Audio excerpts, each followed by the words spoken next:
नमस्कार। आज की ज्ञान चर्चा में आपका स्वागत है। आज का विषय है इंद्रियां और तन्मात्रा। इंद्रियां क्या है और तन्मात्राएं क्या है, आज इस विषय पे चर्चा करेंगे। तो प्रथम हम इंद्रियों से आरंभ करते हैं। इंद्रियां क्या है? इंद्रियां शरीर का वह अवयव है जिसके द्वारा हमें जगत का ज्ञान होता है। जैसा कि सभी जानते हैं, इनकी संख्या 10 है। 5 कर्म इंद्रियां और 5 ज्ञान इंद्रियां। अब तन्मात्रा के बारे में जानते हैं। तन्मात्रा क्या है? तन्मात्रा पंच तत्वों की सूक्ष्म शक्ति है जो हमें हमारी इंद्रियों से अभिक्रिया के द्वारा किसी भी विषय को जन्म देती है, या दूसरे शब्दों में इसे ऐसे भी समझ सकते हैं कि हमारी इंद्रियां पंचभूतों से निर्मित किसी भी पदार्थ से जब अभिक्रिया करती है और उस अभिक्रिया के फलस्वरूप जैसा अनुभव वो ग्रहण करती है, उस अनुभव को तन्मात्रा कहते हैं। इनकी संख्या भी 5 है। शब्द, रूप, रस, गंध, स्पर्श। आकाश तत्व जो सबसे सूक्ष्म है, उसकी तन्मात्रा शब्द है। तत्पश्चात वायु तत्व जिसकी तन्मात्रा स्पर्श है। वायु तत्व के पश्चात अग्नि तत्व जिसकी तन्मात्रा रूप है। अग्नि के बाद जल का स्थान आता है, जल तत्व जिसकी तन्मात्रा रस है। और सबसे अंतिम है पृथ्वी तत्व जिसकी तन्मात्रा गंध है। यहाँ एक बात और भी जान लेनी जरूरी है। जैसे जैसे हम सूक्ष्म से स्थूल की तरफ आते हैं, वैसे वैसे पंच महाभूतों में एक दूसरे का गुण आते जाता है। जैसे पृथ्वी में 5 तत्वों का गुण मौजूद है, जैसे गंध, रस, रूप, स्पर्श और शब्द। उसी प्रकार जल में 4 तत्वों के गुण मौजूद हैं, रस, रूप, स्पर्श और शब्द। अग्नि में 3 तत्वों के गुण मौजूद हैं, रूप, स्पर्श और शब्द।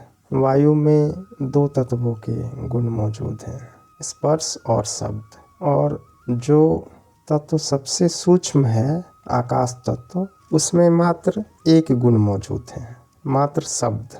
यहाँ समझने वाली बात ये है कि जैसे जैसे गुणों की संख्या बढ़ती है, वो तत्व स्थूल होता जाता है, और जैसे जैसे गुणों की संख्या घटती है, वो सूक्ष्म होता जाता है। जैसे आकाश में शब्द का गुण है, इसलिए वो अन्य तत्वों से सूक्ष्म है।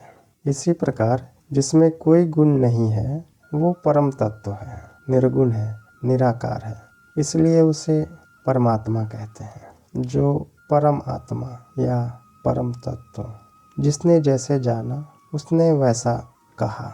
जिस तत्व में जितना कम गुण होता है, वो उतना ही सूक्ष्म होता है, इसलिए उसे परम तत्व कहते हैं। परम सूक्ष्म, सूक्ष्म अर्थात कम नहीं, सूक्ष्म अर्थात जिसकी संभावना अनंत है। इसे हम एक प्रयोग से समझते हैं। हम 1 फीट का कोई बक्सा लेते हैं, 1 फीट लंबा, 1 फीट चौड़ा और लगभग 1 फीट गहरा। सबसे पहले उसमें 5 केजी कोई भी वस्तु भर देते हैं। अब वो बक्सा लगभग भर जाएगा। अब उस बक्से से 1 केजी वस्तु निकाल लेते हैं, तो अब वो बक्सा थोड़ा खाली रहेगा। अब उसमें थोड़ी संभावना हुई है। अब फिर से वही प्रक्रिया दोहराते हैं। इस बार 2 केजी वस्तु बाहर निकाल लेते हैं, अर्थात अब उस बक्से में 3 केजी वस्तु है और लगभग 2 केजी के आसपास खाली जगह है, अर्थात संभावना उसमें 2 केजी और वस्तु आ सकती है। अब इसी प्रक्रिया को और एक बार दोहराते हैं। इस बार 3 केजी पदार्थ बाहर निकाल देते हैं और उसमें शेष 2 केजी बचता है। तो इस प्रयोग से जो हमने पहले सुना, उससे इसका विश्लेषण करते हैं। 2 केजी पदार्थ बक्से में है, अर्थात वायु तत्व जिसमें सिर्फ 2 गुण हैं, एक स्पर्श और दूसरा शब्द। इसी प्रक्रिया को जब हम और आगे जारी रखेंगे, तब हमारे बक्से में मात्र 1 केजी वस्तु शेष रहेगी और 4 केजी खाली स्थान रहेगा। अर्थात संभावना उसमें इतनी है कि 4 केजी वस्तु और उसमें डाली जा सकती है। इस प्रक्रिया को और आगे दोहराएंगे तो बक्सा पूरी तरह खाली हो जाएगा। अब उसमें कोई भी वस्तु नहीं है, वो पूरा का पूरा खाली है, निराकार है।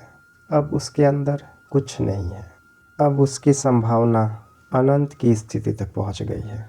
अब हम उस बक्से में कोई भी वस्तु रख सकते हैं, किसी भी तरह का पदार्थ उसमें रखा जा सकता है। अब वो स्थूल नहीं रही, अब वो सूक्ष्म हो गई है। अध्यात्म में सूक्ष्म का तात्पर्य इसी तरह से लिया जाता है, जैसा मैंने प्रयोग में बताया।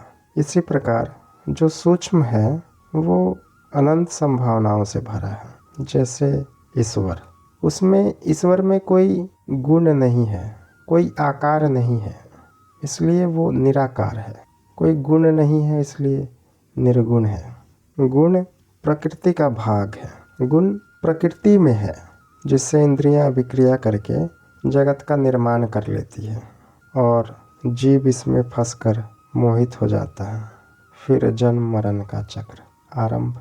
तो हमें करना क्या है, हमें क्या करना चाहिए? हमें इस चक्र से मुक्ति चाहिए। जिसके अंदर ये विचार आ गया वो फिर साधारण नहीं रहता, वो फिर असाधारण हो जाता है।